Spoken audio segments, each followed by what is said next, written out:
it feels like being in Africa. It's got that wildness about it and that sort of untamed feeling.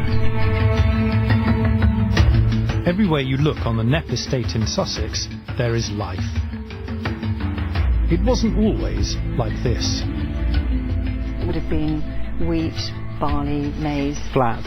Flat, as far as the eye can see, it would have been monoculture, arable, yep. They farmed the land here for more than 200 years, but poor soil and poor revenues eventually led to a rethink. This land is not good for intensive farming. Of course there's land that's good for it, but this is not where we should be doing it. So we turned over to the wild side.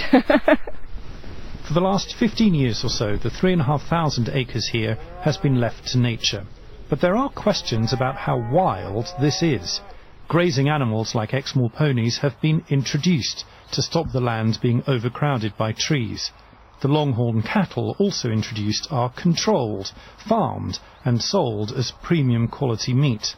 Critics say this kind of rewilding is, in the end, little more than a glorified theme park. Tony, would you describe this as wild? In a word, no. There's nowhere in Britain, probably almost nowhere in the world, that you could call true wilderness or truly wild. Tony Whitbread is from the Sussex Wildlife Trust. Yes. The way I see it is rewilding is the process to get towards something which functions through natural processes more than it functions through human management. For Tony, however imperfect, rewilding can have clear and far-reaching benefits.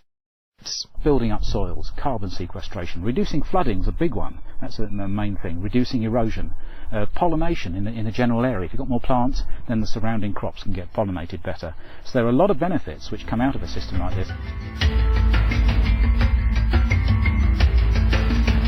So, in a post-Brexit world where farm subsidies may be under more scrutiny, is rewilding unproductive farmland an option? Rewilding gives an opportunity, a chance for marginal land like us to do something really interesting with all the ecosystem services that we need, flood mitigation, water purification, an amenity, something for people to enjoy, to come and visit, to know that there are still wild places out there. Most farmers, of course, want to farm. Food security remains vital, and we don't yet know future government policy. But there is now a growing campaign to return more of the land to the wild. Graham Satchell, BBC News.